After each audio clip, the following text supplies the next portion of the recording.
What's up everybody, and welcome back to my WWE 12 Universe mode.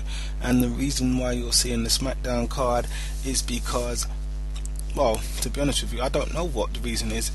We lost the footage of SmackDown as well as the audio. I honestly thought my HD PVR was recording at the time, but it turns out it wasn't. So what we're going to do is actually a very quick SmackDown recap. As you can see from the match card, Kane took on Brock Lesnar. We actually had Drew McIntyre interfere in that one. He came out and cost Brock Lesnar the match. We also have Brad Thomas and Ezekiel Jackson. Those two went head to head. Ezekiel Jackson actually attacked Brad Thomas before the match, but Brad Thomas was able to pull out the win against Big Zeke. And we also had Rey Mysterio take on Y2J Chris Jericho in a match that was actually one for the ages, an all-time classic, with the WWE champion Rey Mysterio actually pulling out the win. And we simulated Sin Cara versus Jack Swagger, with Sin Cara pulling out the win over Jack Swagger and gaining more momentum. So let's go over to Monday Night Raw, because it's that time. And looking at today's remarkable match, Triple H and Alberto Del Rio against Cody Rhodes. Also got Goldust and Colt Cabana going one-on-one. We will play that one, although I am considering playing CM Punk versus Randy Orton. We'll probably simulate Triple H and Alberto Del Rio versus Cody Rhodes, considering Cody Rhodes is injured, and to be honest with you, I really can't be asked playing it. So we'll probably simulate that. Husky Harris versus Alex Riley with Tully Blanchard in the corner. We probably should play that as well, to be fair, just to advance that storyline. But let's simulate Randy Orton versus CM Punk. Randy Orton wins that. Let's simulate this as well. Triple H beats Cody Rhodes. There's no surprise, Cody Rhodes is injured, to be perfectly fair.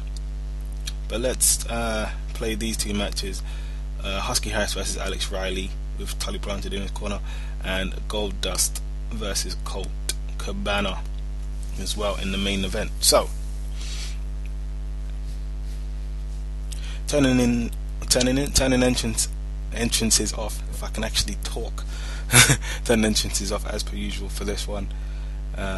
Let's find out who's going to win out of Husky Harris and Alex Riley as that feud bubbles on nicely and neatly.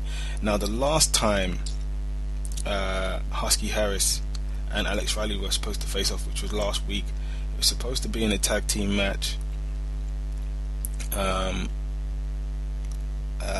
Tully Blanchard actually got himself disqualified, hitting Bret the Hitman Hart with a chair. And here's Husky Harris. I think he might be injured. He's holding his arm.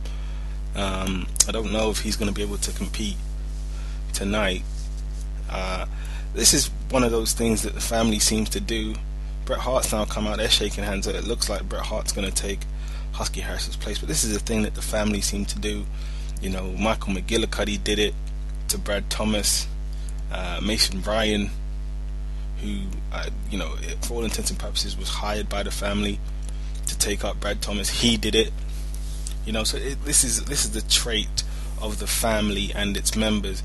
You know, they're gonna get other guys to come in and do their dirty work, and Bret Hart obviously has no qualms with coming out and taking out Alex Riley on behalf of the family. So, is Bret the Hitman Hart now working for the family? Is he contracted to take out Alex Riley? I don't actually know. You know, this universe mode, it just throws up surprises all the time. So we're just gonna have to see. But you know I say this pretty much every episode where you see a core in it. But you know, as I say, the work on community creations done by a lot of the call makers is absolutely fantastic. You know, and that Bret the Hitman Hart, I know there's another one. I think Petchy's done one that has a few more attires, but I have to say this one's pretty good too. I mean, if you look at those attires they're pretty much spot on. I mean, there might be one or two really finer details that might not be quite right in terms of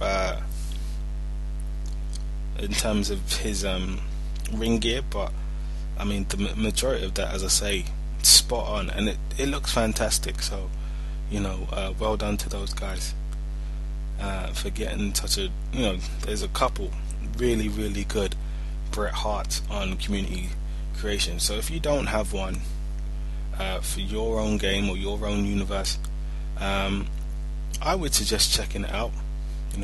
Check it out if the servers are working, and get your own Bret the Hitman Hart, because like I say, some of the work that's gone into creating these, and you can just see it for yourself. Look at the detail of the attire, really fantastic work.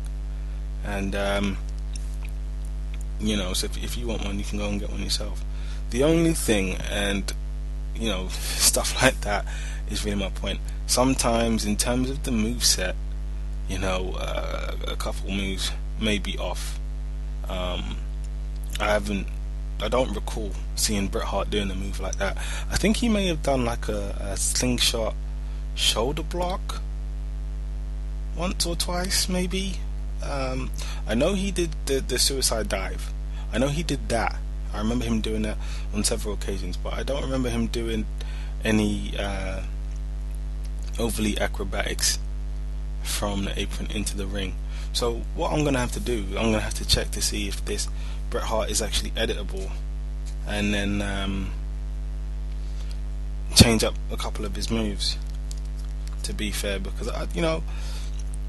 it's one thing making a fantastic looking core of a real life wrestler, but the other thing that you have to go and do if you're making cores, and I suppose this is a message to the core makers out there, unless you've specifically stated that you want whoever to download it to create their own moveset for it, I think if you're really serious about creating cores, you have to give the guys you're creating accurate movesets, especially if, like I say, they are real life wrestlers, whether they're present, past. What you want as somebody who downloads cores and uses cores in universe mode and outside universe mode, just to extend your enjoyment of the game. You want accurate movesets. You don't want, say for example, Bret the Hitman Hart going up top and trying to do Hurricane Ranas, for example, because as far as I remember, he hasn't done a Hurricane Rana.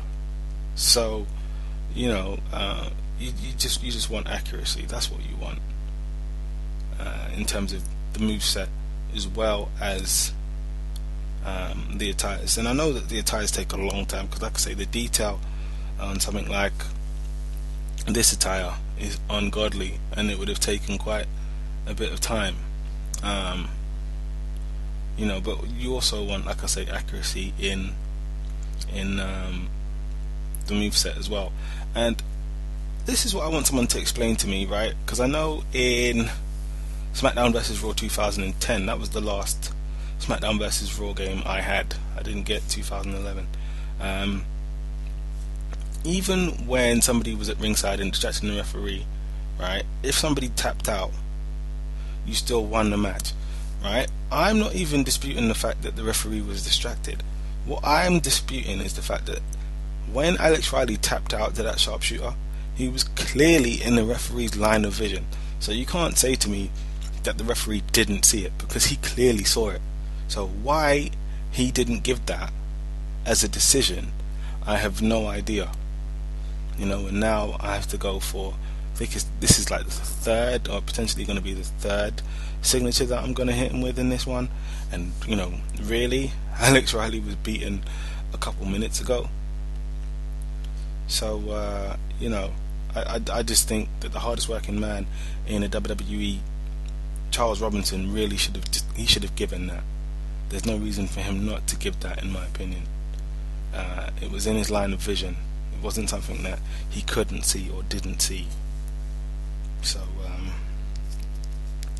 it's just a shame really that he didn't give that and now I have to build up his signature to try and finish the match properly, in style. Trying to work the leg there, but you see Alex Riley, he counters, and that is a beautiful textbook drop kick from the Hitman, going up top, diving elbow, and here we see the third. I think it's called an adjustment power driver. That power driver, the third one on Alex Riley, that would have been enough by itself. To be fair, I could have pinned him off that, but no, it is the excellence of execution. I do want to lock in the sharpshooter. And there you see Alex Riley tapping out for the second time in this match to your winner. The excellence of execution, the best there is, the best there was, and the best there ever will be. Bret the Hitman Hart.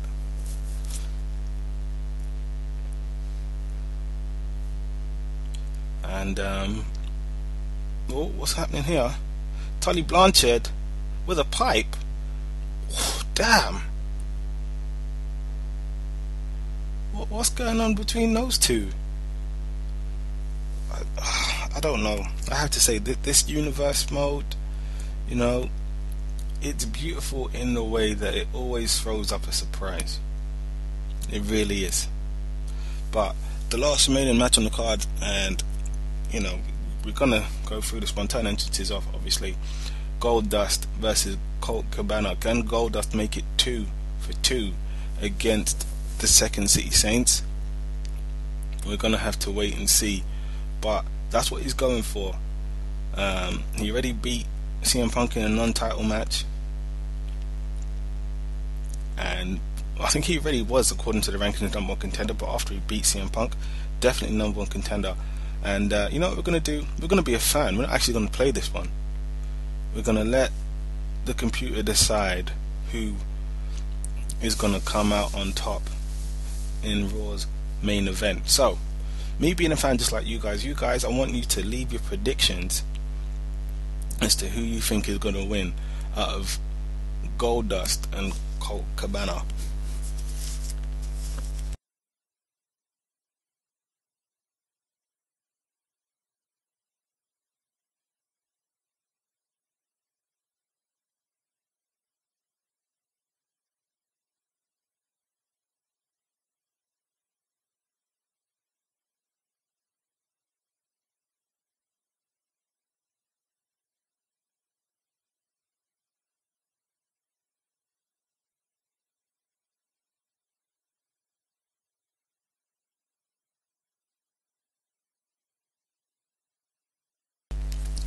And I'm back. Just had to get some Pepsi Max. I'm gonna take a sip of that.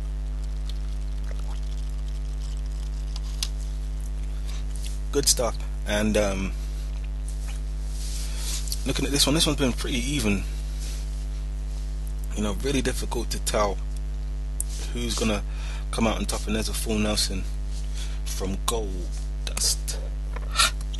But one thing I want to talk about in relation to Universe Mode has got to be momentum. Momentum is absolutely key in Universe Mode.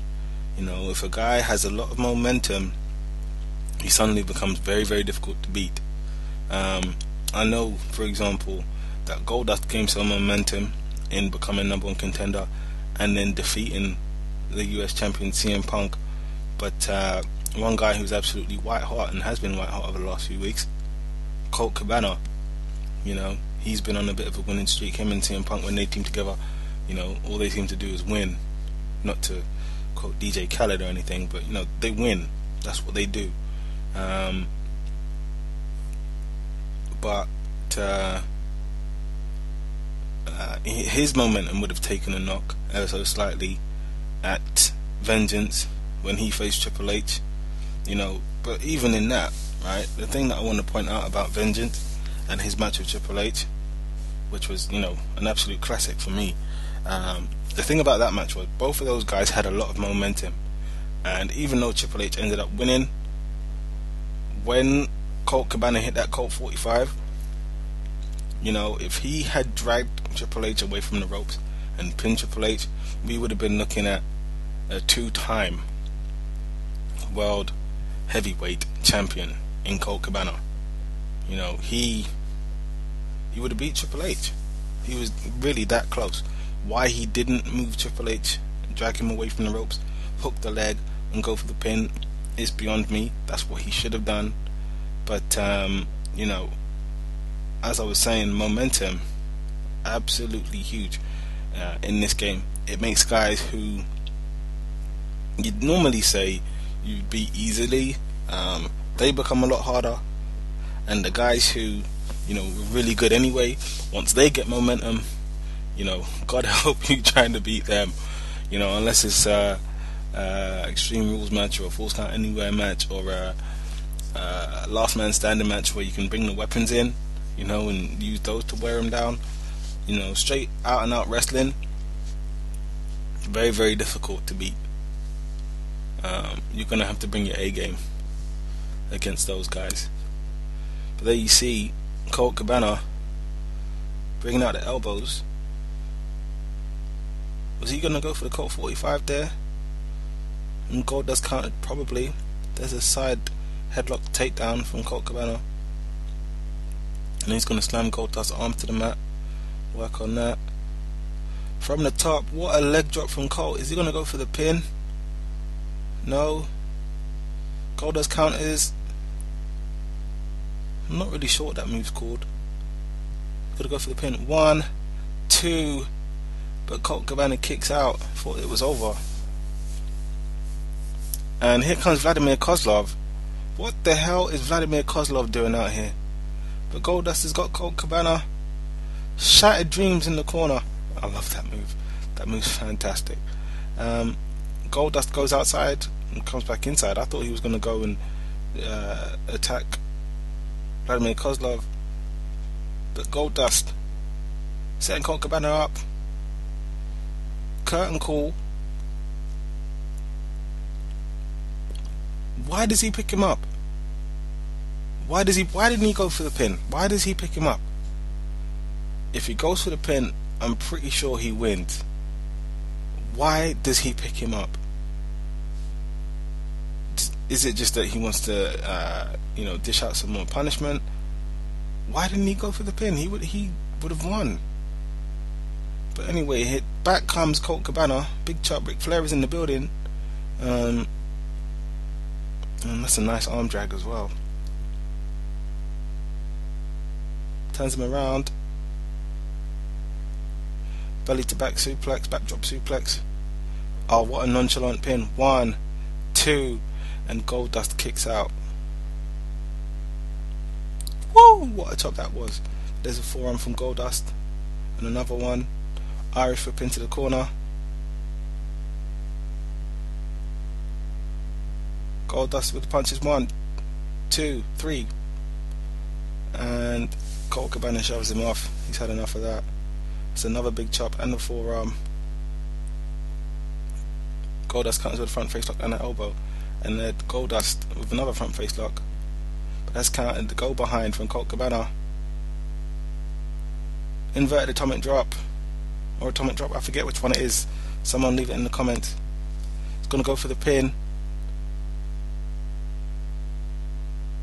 Goldust kicks out. I think that was 2.5. Heads is a takedown from Colt Cabana. And here we go with the elbows. Tribute to Dusty Rhodes, which is quite ironic considering he's facing Dustin. But anyway, Colt Cabana's calling for it. What's he going to go for? Is it the Colt 45? Yep. There's the double underhook. He's got him up. There's that backbreaker, the Colt 45. He's going to go for the pin. Yeah. Count it, ref. This one's over. Hook of the leg as well. And there is your winner, Colt Cabana. So Goldust doesn't make it 2-2 against the Second City Saints, but Colt Cabana emerges victorious. So if you enjoyed the show, leave a comment, leave a like, subscribe for even more WWE 12 goodness. I'll see you guys on SmackDown.